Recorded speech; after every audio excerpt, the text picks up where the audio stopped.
please join me in welcoming Rod Fink as he presents The Fog of Life. Thank you, Mr. Toastmaster, fellow Toastmasters, and one guest today. Thanks for coming. I want to talk about the fog of life. Now, I forgot my props. If you could throw that up here. Okay. A football.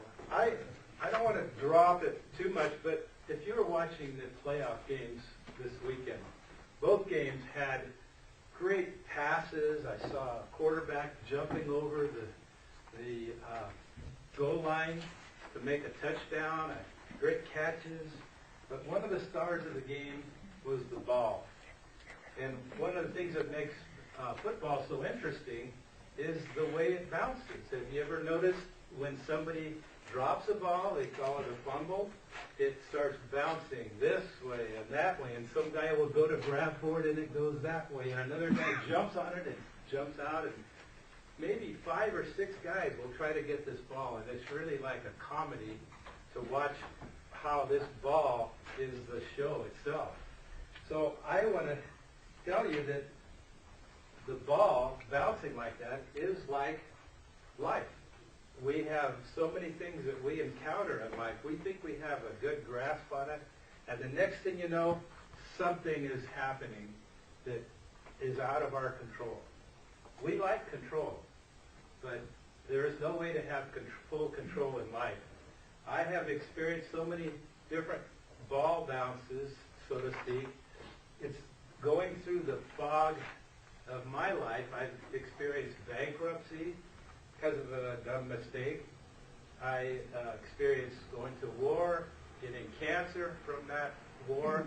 I have had a wife that had cancer, and it's 15 years of remission. I've had,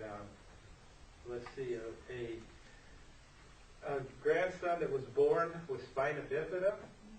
So in our lives, we all probably have a story, a little list of things that have happened to us. And this is what I'm referring to as the fog of life.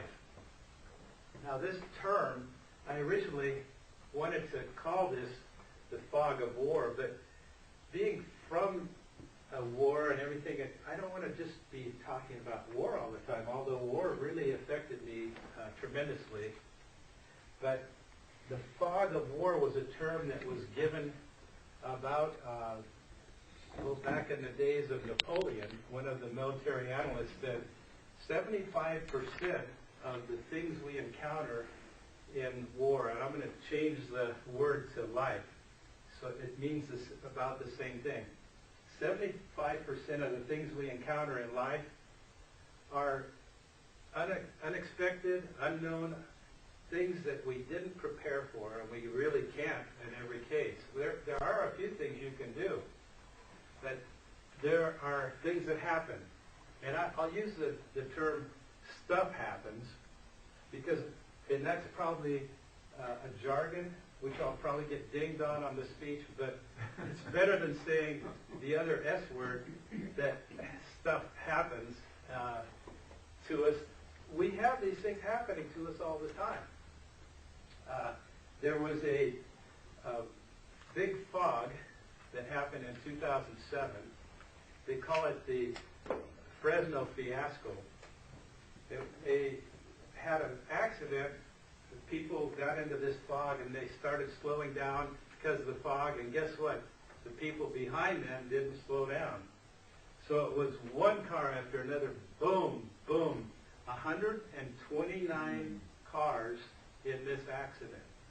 And they have pictures of it on the internet. You know, some cars jammed up underneath semis with, big gasoline trucks, and there's a car underneath it. Things like that.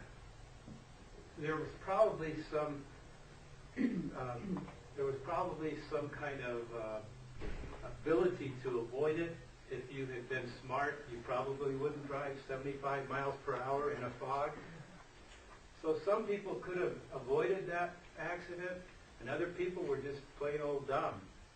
I remember in in Vietnam, one of the guys got hit with a mortar round, and it didn't explode.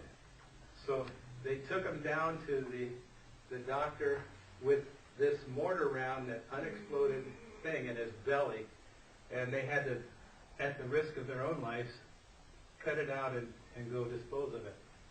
So stuff happens, and there's things that happen to you that you can't avoid. But don't do dumb things. And dumb things would be like driving 75 miles per hour in a fog. That's really dumb.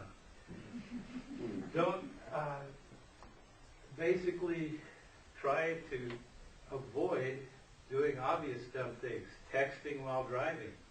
You drive for 2 seconds, you look down, you've gone almost the length of a football field if you're traveling on the freeway. Don't drink while you drive. That's an obvious one, but people still do it. So there are some things you can do to help prevent and protect yourself. There's other things you just have to try to adjust when they happen to you. The final point I want to make is that you can save for a rainy day. And that means that term came from farmers, farm workers that would save aside enough money because on the days of rain, they didn't get paid.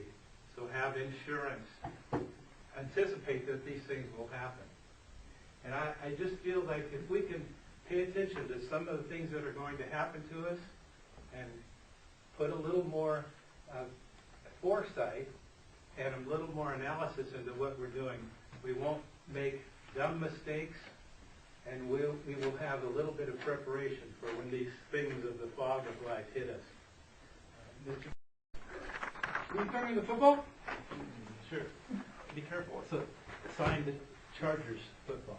It's a pretty good way to get the audience's attention. I know that wasn't your intention when you gave the speech initially, but I think for your introduction, that would have really grabbed the room. If you had maybe talked to Christopher ahead of time and been like, Christopher, can you check this up? He did a great job checking it up for you. And that would have really got the audience's attention. I'm not as good at throwing the football. Good thing you didn't ask me.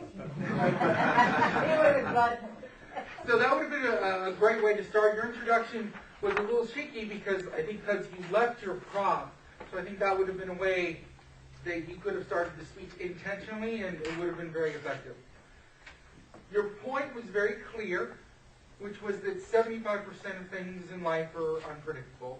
And you got that from the fog of war and that sort of philosophy. What I wish you would have done in the speech is really maybe gone in a little bit more on that point.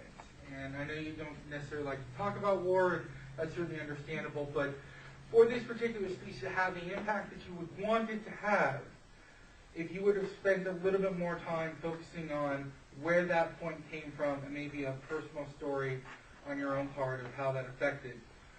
That being said, the stories that you did tell, like the idea of a list, the different things in your life that impacted you, that was very effective in communicating your point. But I think if you would have taken a little bit more time and focused on those stories and maybe one specific story, that could have really nailed your point and made it a little bit more clear.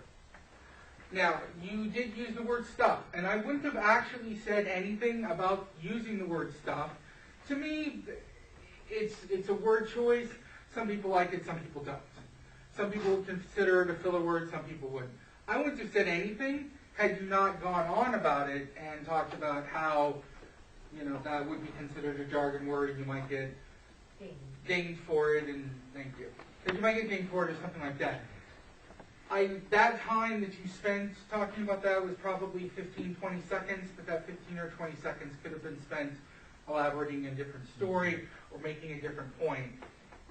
So I would have maybe made a few different choices there. Overall, though, it's great. It was a good speech. You're really starting to improve, and it's great to see.